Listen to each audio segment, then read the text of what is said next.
इन परियों ने कैसे बदली एक इंसान की तकदीर, आइए देखते हैं। और पास वाले गांव में एक दर्जी रहता था। इसके 3 लड़के थे। दर्जी बहुत ही गरीब था। दर्जी के पास सिर्फ एक ही बकरी थी। तीनों लड़के इसी बकरी का दूध पीकर किसी तरह अपनी ज़िंदगी का गुजारा करते थे। वो बारी बारी इस बकरी को जंगल चराने के लिए ले जाया करते थे। कुछ अरसा ऐसे ही गुजर गया। जब बकरी का दूध कम पड़ने लगा तो जो बड़ा बेटा था उसने बाहर कमाने का सोचा।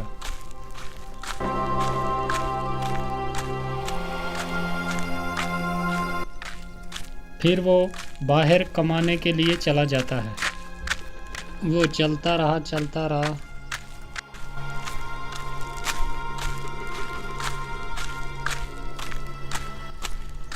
फिर उसे चलते चलते रास्ते में एक व्यापारी मिला। व्यापारी ने लड़के से पूछा, अरे भाई ज़रा सुनो तो, कहाँ जा रहे हो तुम? मैं कहीं कामकाज ढूंढने जा रहा हूँ। हमारे घर के हालात कुछ अच्छे नहीं हैं। हम 3 भाई हैं और हमारे घर में सिर्फ एक ही बकरी है जिसका दूध पीकर हम जवान हुए, और आगे ज़िंदगी का गुजारा करने के लिए हमारे पास कुछ भी नहीं है। इसलिए उन तीनों में से बड़ा भाई मैं ही हूँ उनका, तो मैं कहीं कमाने जा रहा हूँ। अरे, आपकी तो बहुत दुखी कहानी है भाई। देखो मेरे पास काम है, मैं एक व्यापारी हूँ और ख़रीदो फरोख्त का काम करता हूँ। सामान खरीदता हूँ और बेचता हूँ। क्या मेरे पास नौकरी करोगे तुम? हाँ, क्यों नहीं। मुझे तो काम ही करना है। अगर आप मुझे काम पे रख लें तो इससे मुझे और अच्छा क्या चाहिए। ठीक है, तो आओ मेरे साथ चलो। ये बोलकर व्यापारी उसे अपने साथ लेकर चला गया। व्यापारी ने लड़के को अच्छे तरीके से खरीदने और बेचने का काम सिखा दिया। लड़का अपना काम बहुत ही बड़ी ईमानदारी के साथ, मेहनत के साथ करता। थोड़े दिनों में व्यापारी के काम को बहुत आगे बढ़ाकर ले गया और व्यापारी बहुत खुश हुआ उसकी मेहनत को देखकर उस पे बहुत खुश हुआ, और व्यापारी पहले से भी बहुत बड़ा अमीर हो गया। जब काम करते करते कई वर्ष गुजर गए तो एक दिन लड़के ने व्यापारी से कहा, मालिक मुझे छुट्टी चाहिए कुछ दिन के लिए, मैं अपने घर जाना चाहता हूँ। काफ़ी अरसा गुजर गया है आपके पास काम करते करते, तो मैं सोचता हूँ कि एक बार उनसे मिलकर आ जाओ। हाँ, ठीक है, कल तुम्हें छुट्टी मिल जाएगी। तुम कल सुबह चले जाना, ठीक है। और हाँ, एक बात, तुम्हारी ईमानदारी के बदले मैं तुम्हें एक अजीबोगरीब गधा देता हूँ। ये गधा अपने साथ ले जाओ। इस गधे की खूबी ये है कि जब तुम इसके मुंह पर थैली बांध कर कहोगे उगल, तो ये सोना चांदी फौरन उगलेगा। चाहे थैली कितनी बड़ी क्यों ना हो, फौरन भर जाएगी। इससे तुम्हारा और तुम्हारे परिवार का अच्छे से गुजारा हो जाएगा। अरे मालिक, धन्यवाद, आपने इतनी अच्छी चीज़ मुझे दी। तो अच्छा, मैं चलता हूँ। लड़का गधे को लेकर खुशी खुशी घर रवाना हो गया। चलते चलते रात हो गई। लड़का एक जगह रुक गया और इधर उधर देखने लगा तो उसे एक मकान नज़र आया, और उसने सोचा कि रात यहाँ ही रुक जाता हूँ, सुबह चला जाऊँगा। लड़का जब इस घर में गया तो वहाँ एक आदमी रहता था और उससे कहा, भाई साहब मुझे रात काटनी है, क्या मैं रात रुक सकता हूँ आपके पास? हाँ भाई, क्यों नहीं, ये मुसाफिर खाना ही है। आने जाने वाले लोग जो भी होते हैं रात इधर ही रुकते हैं, आप भी रुक सकते हो, कोई दिक्कत नहीं। अच्छा, तो फिर भाई मेरे लिए अच्छा खाना लेकर आओ। जो आपके पास सबसे अच्छा खाना है वो लेकर आओ मेरे लिए।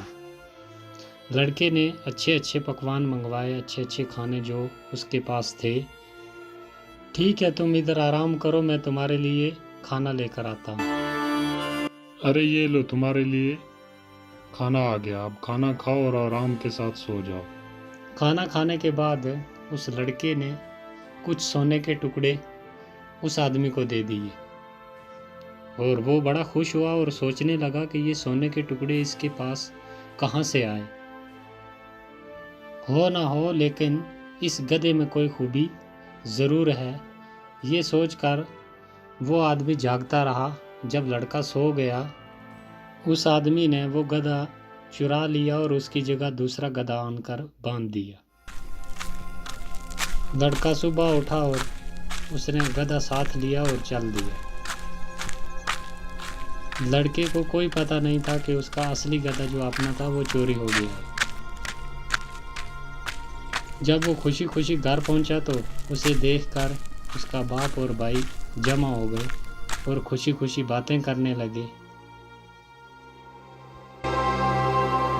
फिर बाप ने बेटे से कहा, बेटा परदेश में क्या क्या सीखा? पिताजी, व्यापार का काम सीखा, खरीदने और बेचने का काम सीखा। मैं एक व्यापारी के साथ नौकरी करता था। अच्छा, अरे वाह। फिर हमारे लिए क्या लाए हो? मैं आपके लिए ये गधा लाया हूँ। अरे बेटा, गधा लाने की क्या ज़रूरत थी? ऐसे सैकड़ों गधे यहाँ मारे मारे फिरते हैं। नहीं पिताजी, ये कोई मामूली गधा नहीं है, इसमें बहुत ही एक खूब बात है। वो क्या खास बात है बेटा, ज़रा हमें भी तो बताओ।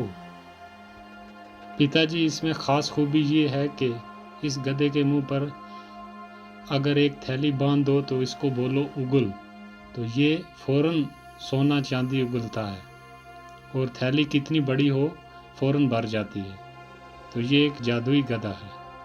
जब ये बात बेटे ने बोली तो बाप उसकी तरफ बड़ा शक की नज़रों से देखता रहा और सोचता रहा कि ये क्या बोल रहा है, क्या ये सच हो सकता है। आखिरकार लड़के ने अपने बाप का शक दूर करने के लिए अपने भाइयों को पास खड़े बुलाया और लड़के ने उस गधे के मुंह पर थैली बांध दी और कहा उगल, लेकिन गधा जहाँ का तहाँ वहीं खड़ा रहा। लड़के ने कई बार बार कहा कि उगल, लेकिन नतीजा कुछ भी ना निकला। थैली जैसे ही खाली थी वैसे की वैसे ही रही और गधा चुपचाप खड़ा रहा। और लड़के की समझ में आ गई बात कि जहाँ मैं रात ठहरा था उस आदमी ने ज़रूर उस गधे मेरे को चोरी कर लिया और उसके बदले मुझे ये दूसरा गधा दे दिया। और लड़का बाप के और भाइयों के सामने बहुत शर्मिंदा हुआ। फिर लड़के ने अपने बाप को और भाइयों को अपना सारा किस्सा सुनाया, जैसे वहाँ से चला था, व्यापारी ने उसे क्या बोल कर दिया और वहाँ उसने अपनी आँखों से भी देखा था। फिर वो जहाँ रात रुका और उसके साथ क्या हुआ, सब हाल सुना दिया अपने बाप को और भाई को। ये सुनकर तो अब दूसरे भाई ने सोचा कि अब मेरी बारी है, मैं कहीं कमाने जाता हूँ। तो वो निकल जाता है सफ़र पर। वो बराबर कई दिन चलता रहा, दिन में चलता और रात को एक पेड़ के नीचे सो जाता। सुबह फिर अपना सफ़र जारी कर लेता।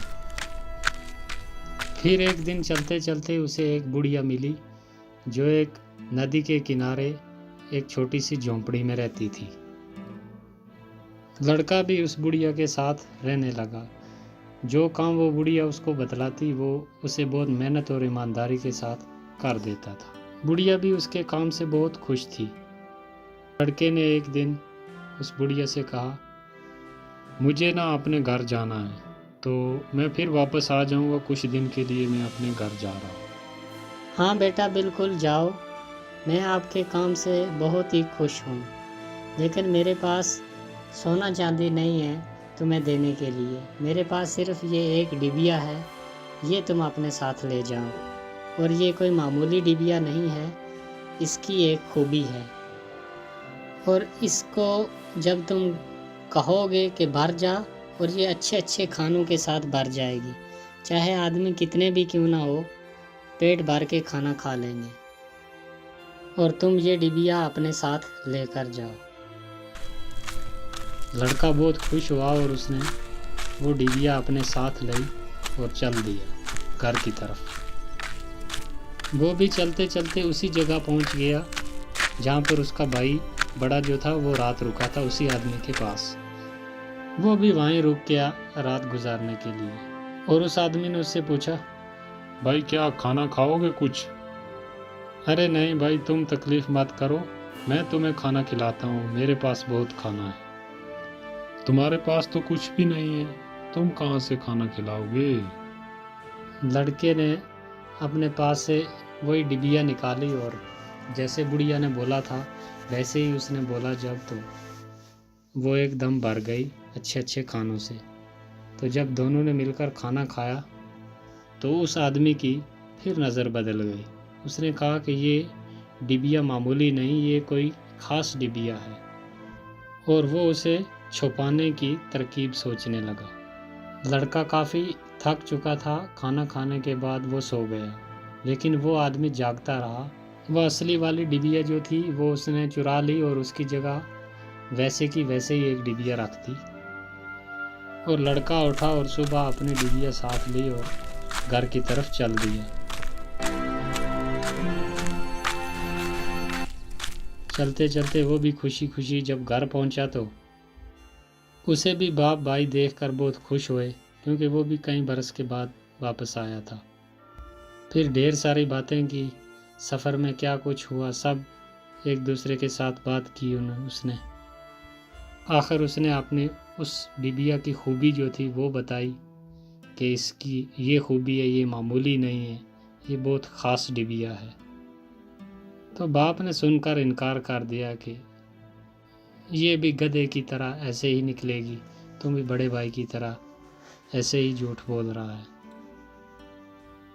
और फिर वही हुआ जो गधे के साथ हुआ था, क्योंकि गधा भी असली नहीं था और ये डिबिया भी असली नहीं थी। तो देखकर बहुत ही परेशान हुए वो, और उसने भी अपने भाइयों से और बाप से अपना सारा किस्सा कह सुनाया, जो उसके साथ रास्ते में हुआ, कैसे बुढ़िया ने दी रात, कहाँ रुका, तो सब हाल सुना दिया। फिर तीसरा भाई सफ़र पर निकला। अब कहानी का मोड़ आया असली। लड़का एक मैदान से गुजर रहा था। असल में ये मैदान परियों का था। रंग बिरंगे फूल चारों तरफ खिले हुए थे, हरी हरी घास सब्ज मखमल की तरह फैली हुई थी। बीच बीच में नदियाँ भी बह रही थी और हवा खुशबू में बसी हुई थी। लड़का थोड़ा आराम करने के लिए ठहर गया वहाँ पर। हवा की मस्त खुशबू ने आँखों में नींद भर दी और वो जल्दी एक फूल के नीचे सो गया। लड़का अभी सोया ही था कि नीलम परी जो उस फूल पर रहती थी वो उतरी और लड़के को हवा में उड़ा ले गई। दूसरे दिन लड़के ने अपने आप को बहुत ही घने जंगल के बीच पाया। वो कहाँ है या कैसे आया, अभी इन बातों को सोच ही रहा था कि सारा जंगल तरह तरह की आवाज़ों से गूंज उठा और देखते ही देखते एक लाल रंग की रोशनी पूरे जंगल पर फैल गई। और लड़का बहुत परेशान हुआ और बार बार सोचा, लेकिन उसे कुछ समझ ना आया। इतने में उसके कानों में एक बहुत ज़ोरदार आवाज़ आई और फिर से सारा जंगल नीले रंग में रंग गया।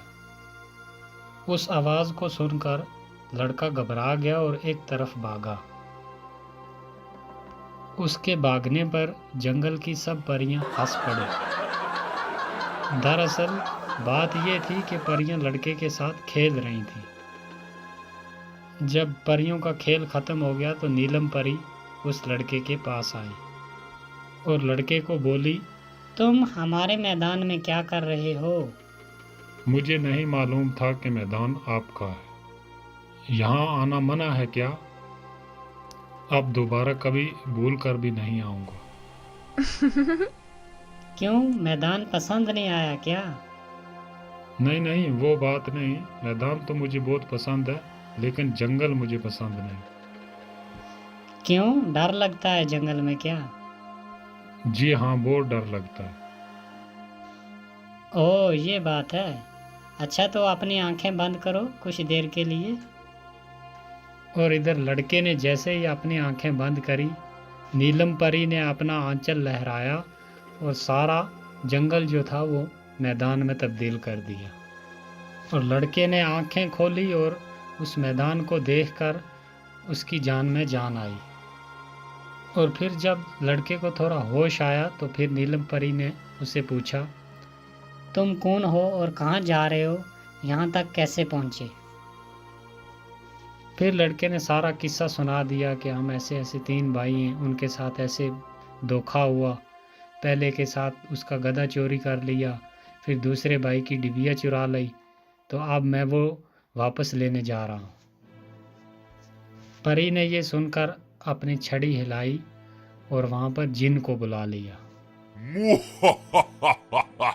क्या हुक्म है मेरी मलका? मैं हाजिर हूँ, आप हुक्म कीजिए, मेरे लिए क्या हुक्म है?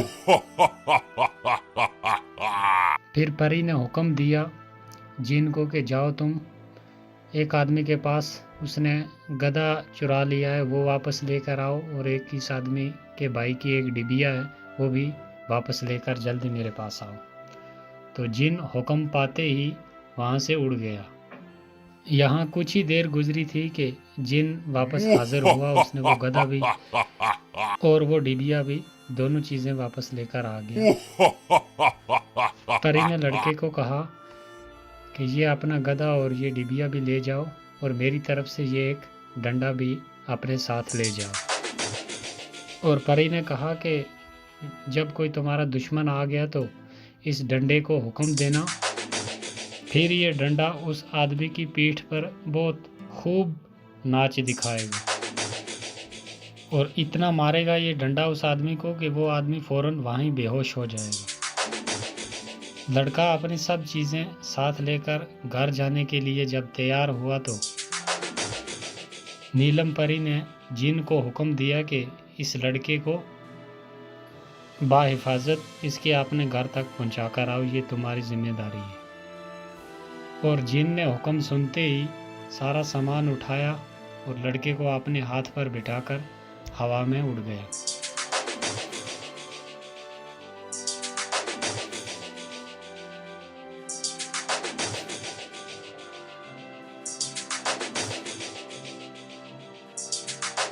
जब सारा सामान लेकर घर पहुंचा तो घर वाले भी बहुत खुश हुए, और वो भी उसके आगे अपनी खुशी खुशी ज़िंदगी गुजारने लगे। तो दोस्तों, कहानी अच्छी लगी तो वीडियो को लाइक करें और चैनल को एक बार ज़रूर सब्सक्राइब करें।